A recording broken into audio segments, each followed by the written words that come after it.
तहरीक लब्बैक पाकिस्तान का पाकिस्तान तहरीक इंसाफ की तरफ थोड़ा सा टिल्ट हुआ है, थोड़ा सा नरम गोशा उन्होंने पैदा किया है, इसमें कुछ सच्चाई है? वो मेरे पास आए हैं कि हमारे पास हमें फॉर्म 45 चाहिए, तो हमने कॉपीज करा के दे दिए। तहरीक लब्बैक पाकिस्तान का क्या स्टांस है इन इलेक्शंस के ऊपर? कबूल करते हैं इलेक्शंस को या नहीं करते? यार इलेक्शन हुए ही नहीं है, इसको इलेक्शन कहते हैं? अगर आप इसको इलेक्शन कहते हैं, ये तो मतलब ड्रामेबाजी से भी कौम को बेवकूफ़ बनाने की इंतहा दर्जे की कोशिश है। तहरीक लब्बैक पाकिस्तान का क्या स्टांस इस हवाले से कि किस जमात का मैंडेट था, किस जमात का मैंडेट छीना गया है? अब जब रिजल्ट ही सामने नहीं आ रहा और सामने काउंटिंग ही नहीं हो रही, फॉर्म 45 ही नहीं दिए जा रहे, फॉर्म 47 ही नहीं सामने किया जा रहा, 46 नहीं किया जा रहा, तो क्या पता लगे किसको वोट पड़ा है? ये क्या हुआ है? कोई चीज सामने होगी तो फिर बैलेट बक्स उठाकर वहां से कमरों से उठाकर लेके जाए जा रहे हैं, बंदूक की नोक पर, डंडे के जोर पर, बदमाशी के जोर पर। अस्सलाम वालेकुम जी, न्यूज़ वन के साथ मैं हूं आपका मेज़बान अनीब ज़हीर। मेरे साथ तहरीक लब्बैक पाकिस्तान के अमीर जनाब साद हुसैन रिजवी साहब मौजूद हैं, इनसे बात करते हैं। सर ये बताइएगा कि इलेक्शन हुए हैं, हर जमात इसके ऊपर एतराज़ उठा रही है कि इलेक्शन में रिगिंग हुई है, हराया गया है। तहरीक लब्बैक पाकिस्तान का क्या स्टांस है इन इलेक्शंस के ऊपर?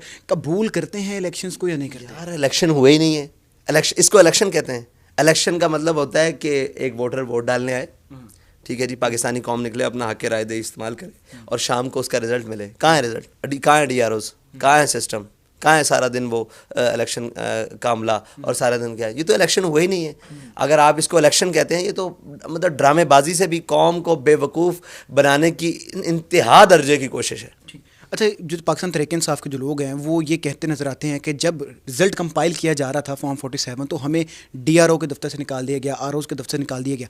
जो तहरीक लब्बैक पाकिस्तान के जो उम्मीदवारान थे उनके साथ कोई ऐसा वाक़या पेश आया? भाई सबके साथ ही ऐसा हुआ है, जाने नहीं दिया गया अंदर तक, और जनाब जो अंदर बैठे हुए थे उनको बाहर निकाल दिया, बल्कि जो अंदर बैठे रहे हैं वो बाद में पता लगा DROs का अमला ही चला गया यहाँ से, और उन्होंने कहा आप सुबह 12 बजे आएंगे तो आएगा। उसने आके कागज़ लगा दिया कि जनाब आप सुबह 12 बजे आके रिजल्ट ले लें।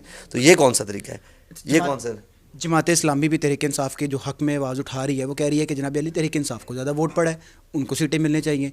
नून लीग के अक्सर कैंडिडेट जो कहते नज़र आते हैं कि हमें फ़ोन कॉल आई थी कि आपको हम सीट दे देते हैं, लेकिन वो भी इस चीज़ से इनकार कर रहे हैं।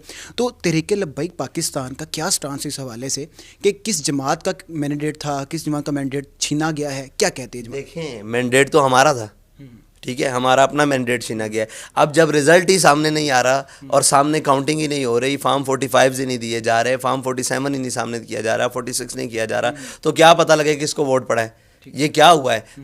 कोई चीज़ सामने होगी तो फिर बैलेट बक्स उठाकर वहाँ से कमरों से उठाकर लेके जाए जा रहे हैं, बंदूक की नोक पर, डंडे के ज़ोर पर, बदमाशी के ज़ोर पर, तो क्या पता लगे अंदर से क्या निकला है और क्या नहीं निकला। पहले तो ये सामने तय होता है ना कि ये सामने कौम का है, तो ये तो पूरी कौम के हक पर मैंडेट वो डाका मारा गया, पूरी कौम के मैंडेट पर डाका मारा गया, किसी एक जमात के नहीं, पूरी कौम की उम्मीद और पूरी कौम के जो हक राय दही पे उस पर डाका डाला गया। तमाम जमातें एहतजाज करने जा रही हैं और कर भी रही हैं, मिल मिला के कर रही हैं। तहरीक लब्बैक पाकिस्तान बड़ी मजबूत एक आवाज़ है और जब निकलती हैं तो पूरे पाकिस्तान में पता चलता है तहरीक लब्बैक निकली हैं।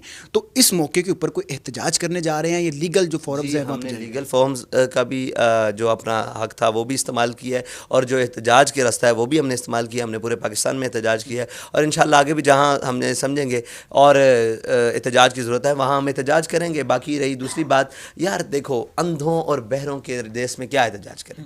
मुझे ये बताएं, किसको नहीं पता? आपको नहीं पता कि इलेक्शन किसने चुराया है? पता है कि नहीं पता? आप हंसकर दिखा रहे हैं भाई, पूरी कौम को पता है इलेक्शन किसने चुराया है, तो फिर किसको नहीं पता कि ये मीडिया किसने बंद की है? किसको नहीं पता कि लाइटें किसने बंद की हैं? क्या हुआ है? वो सबको पता है, ये कुछ भी नहीं हुआ, ड्रामा हुआ है, ठीक है जी, और पूरी कौम के साथ ड्रामा हुआ है। तो इस ड्रामे के ऊपर एहतजाज करें या ना करें, कोई असर है उनके ऊपर? उनके ऊपर कोई असर है? किसी के ऊपर कोई असर है? किसी को कोई इतनी अपनी सुबकी का हो, कोई कौम के मैंडेट का कोई तहफ़्फ़ुज़ हो? किसी को कुछ नहीं है। यहाँ सब ड्रामेबाजी हो रही है पूरे मुल्क के अंदर, ऊपर से लेकर नीचे तक। सुनने में ये आ रहा है पिछले कुछ दिनों से कि तहरीक लब्बैक पाकिस्तान का पाकिस्तान तहरीक इंसाफ की तरफ थोड़ा सा टिल्ट हुआ है, थोड़ा सा नरम गोशा उन्होंने पैदा किया है, इसमें कुछ सच्चाई है? नहीं, हमारा तो कोई नरम गोशा, हम अपने उसूली बुनियादी मौक़िफ़ नज़रिए के ऊपर खड़े हुए हैं। फॉर्म 45 वाले जो सिर्फ उसी बात के ऊपर हुआ? यार आप मेरे पास आए हो, मैं आपको इंटरव्यू दे रहा हूँ, वो मेरे पास आए हैं कि हमारे पास हमें फॉर्म 45 चाहिए, तो हमने कॉपीज़ करा के दे दिए, ठीक है, तो ठीक है, उनको हमसे जो चीज़ चाहिए थी हमने दे दी है। आखिरी सवाल मेरा ये है कि जो पाकिस्तान तहरीक इंसाफ वो कह रही है कि हमारा मैंडेट है, हम हुकूमत बनाएंगे। बिलावल साहब ने नवाज शरीफ साहब के हक़ में फ़ैसला कर दिया कि वो हुकूमत बनाएं, हम इनके साथ हैं। तो आपको क्या लगता है कि इन जमातों में से किसको हुकूमत में आना चाहिए? कौन बेहतर है पाकिस्तान के लिए इस पहले वक्त? पाकिस्तानी कौम का मैंडेट सामने आना चाहिए, उसके बाद जिसका मैंडेट बनता हो उसको हुकूमत बनानी चाहिए। बहुत शुक्रिया सर।